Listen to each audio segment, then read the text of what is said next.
What's up, you guys? It's me, Danica Magsiko, and welcome to my vlog. So for today's content is all about what's inside the bag of an ABM student. So sa mga hindi po nakakaalam, I am a grade 12 student taking up the academic track and the strand accountancy, business, and management. So, graduating na pala kami, but sad to say because of coronavirus, so wala po kaming graduation.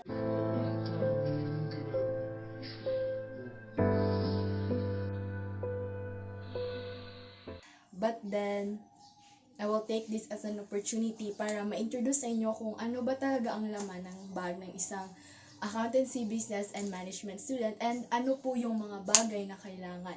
So, if you want me to share with you what's inside the bag of an ABM student, just keep on watching. And please don't forget to subscribe my YouTube channel. So, let's hop right into the video. Your secrets, hard to keep it all to myself. So, sa mga friends ko dyan, classmate ko dyan, and sa mga nanonood, napansin nyo bang nagsuot ako ng school uniform? So, ito pala ang school uniform namin sa Magpet National High School. It's because I really miss my school and I really miss wearing this uniform. Kasi, The next few months, maging college student na ako and I will be leaving my beloved school.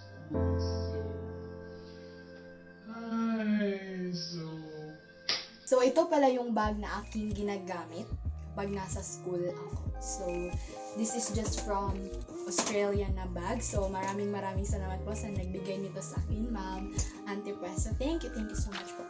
So, 3 years na pala ito sa akin na bag. Pero grabe yung quality niya, ganda na. So, ang compartment lang ng bag na ito is dalawa. Ito dito, maliit na side, at saka dito sa malaking compartment. So, first, I will show to you the big compartment kung ano ba ang laman. So,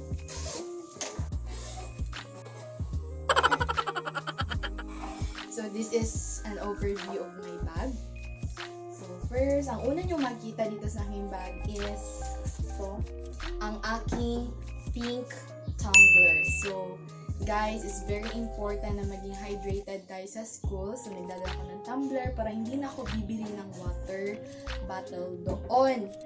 Dahil libre naman yung tubig namin. So, yan, ABM student.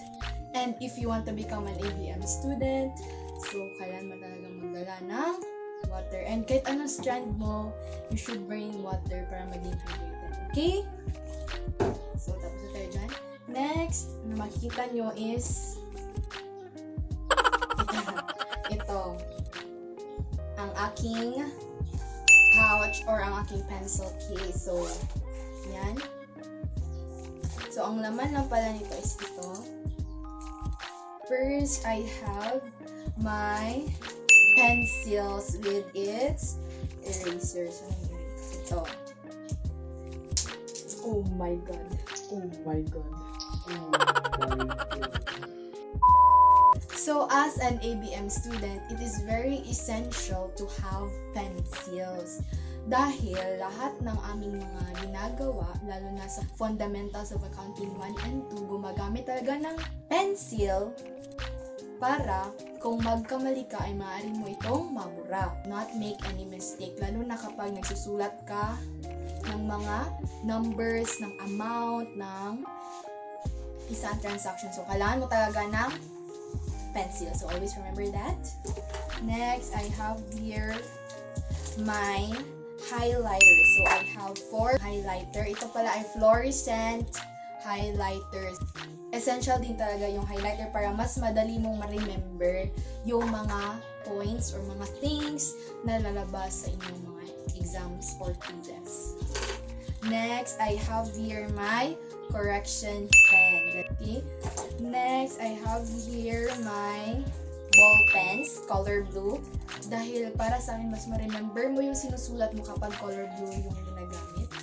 Next, black ball pen. G-Tech. Shout out to Miss Joanne Blas Lambol. Ang kanyang G-Tech nandito para sa akin. And some paper clip. Guys, lapit natin. Next, na makikita nyo dito sa aking bag is dito na side. This is my wallet. So, dito ko po nilalagay yung aking 1x1 ID. Ito, na kailangan. Also, my passbook. Dahil sa amin, as an ABM student, tinitrain kami ni ma'am to have our bank transactions. So, kailangan talaga namin na dala-dala itong aming passbook. Kailangan namin mag-save ng money para at the end of the school year, may magamit kami. So, thank you so much, ma'am, for training us. Next, I have here my baon char. Yung pera ko, nandito pala. Ito pala yung aking naipon sa bank na withdraw ko. Yan. So, diba? It's nice to see that, guys. Next na makikita mo dito sa aking bag is scientific calculator. As incoming senior high school, kailangan nyo talaga ng scientific calculator dahil may subject, sa lahat ng strand, may subject ka na general math. And kapag maging ABM student ka, meron din kaming fundamentals of accounting, may business math kami, and many more subjects na related sa math. So, kailangan nyo talaga ng scientific calculator para mas madali yung pag-solve. Dahil tuwing exam, bawal talaga gumamit ng cellphone. So, scientific calculator is a must. Next na makita nyo dito sa aking bag is my binders, my notebook. So, dalawa yung aking binder. Para sa akin, mas convenient gumamit ng binder para intact lang yung mga notes mo. So, ito, binder ko to pa grade 11. Meron kami subject na Fundamentals of Accounting 2. So, dyan, ina-highlight ko po yung mga important points. So, sorry naman sa handwriting, no? Yan. And, hanggang sa end. So, ayan. Kailangan mo talaga magsulat ng notes dahil pagdating sa mga exams or quizzes, and sometimes may surprise na mga quiz, maging aware ka or makastudy ka pa. Next, ito, grade 12 ko na binder. So, nandyan yung mukha ko pala para identification. So, ayan, ang dami ko pong nasulat po talaga. Dahil sa amin, pag grade 12 ka na, yung mga notes na nasa PowerPoint ay binibigay na sa'yo ng inyong teacher. And kung gusto mo rin magsulat, pwede naman. Pero sometimes, or most of the times, hinihingi namin yung PowerPoint ni sir para i-print na lang namin. Para yun ang aming study. Okay. So, binders, notebooks. Next, I have here my book. Business, finance na book. So, dahil I'm an ABM student, so inline talaga yung mga subjects namin sa business field. So, ito pa yung business finance namin na book. So, actually, marami kaming book. Kaso, nasa uli ko na sa teacher. And ito pala yung naiwan. So, ma'am, sorry po talaga. Hindi ko po to na ibigay sa yung business finance na book. And, ayan. I have my book.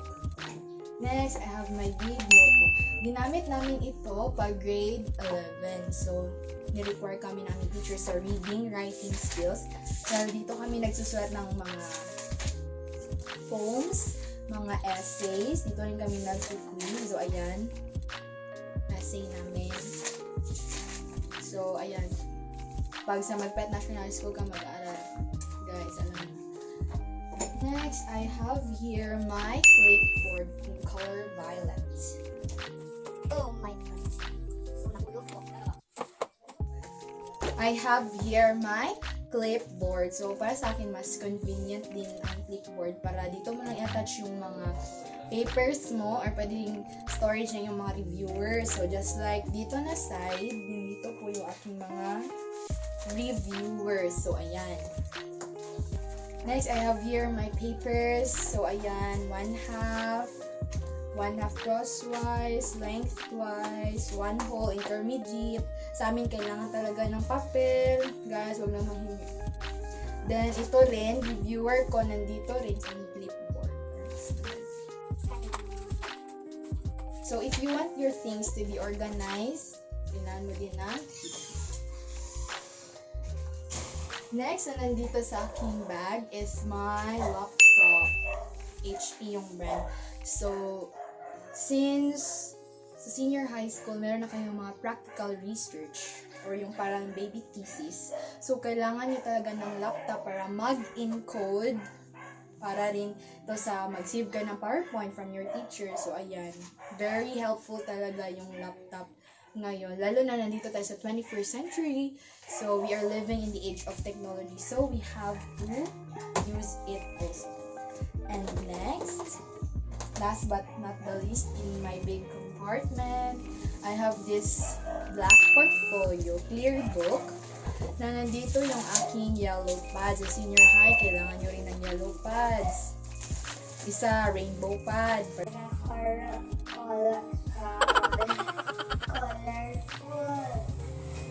Next, we have this yellow thingy. This is a worksheet.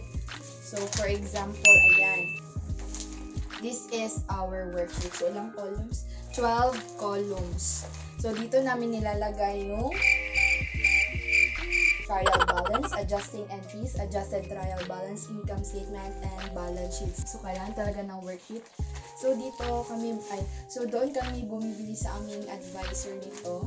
Kayo, kung gusto nyo, pwede din kayo makabili. Para ready kayo. Next, ito yung aming mga given transactions. Because before mo ma-solve to, kailangan mo ng mga transactions. Kailangan nyo rin mag-balance. So, ito na ang nasa big compartment ng aking bags. So, now let's move on to the small compartment. Ayan, I have here my KitKat kit. Yes, of course. Kailangan ito maging presentable. So, dinadala ko talaga to para kapag ready ako ng aking face, para maging presentable in front. So, first, so ito pala yung overview. First, I have my alcohol. Yes, it's very important to sanitize your hands. Next, I have this Johnson's baby powder para hindi oily ang skin. I have this band-aids, wala, emergency. I have this Nivea lip balm dahil yung lips ko nagda-dry, so I need a lip balm from Nivea. Next, Everbelena lip tint in the shade Nightberry. So yan, I have my lip tint. Then, I have my, pantalik ng buhok. Pag PE time, ganyan. So, kailangan talaga natin. And last but not the least, I have here my mirror. So, that is inside the bag of an ABM student. Wait, may nakalimutan pa. I have this ruler.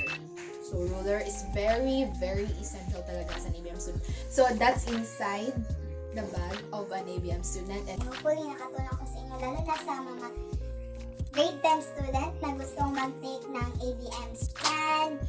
And if you want me to give you some tips or advices bilang isang ABM student para maging aware din kayo, so just comment down below kung gusto nyo ng mga tips to become a successful ABM student. So, yun lang naman for this vlog. And of course, I would like to thank our teachers, advisors, lahat po ng mga tao na tumutulong kasi para ma-survive namin ito senior high school years namin. Dahil sa hindi po nakakalam, kami po yung first batch ng ABM sa aming school and we are 41 students. Proud, isang room lang kami and like, kagawa na po kami ng mga memories, like, ang iba umiiyak kapag hindi mabalance. So, normal lang yun.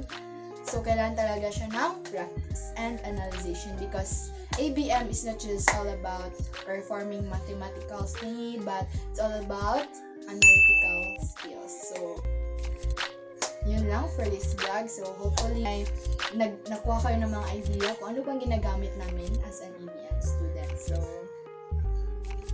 again, stay at home guys, and goodbye. That's for it for this vlog.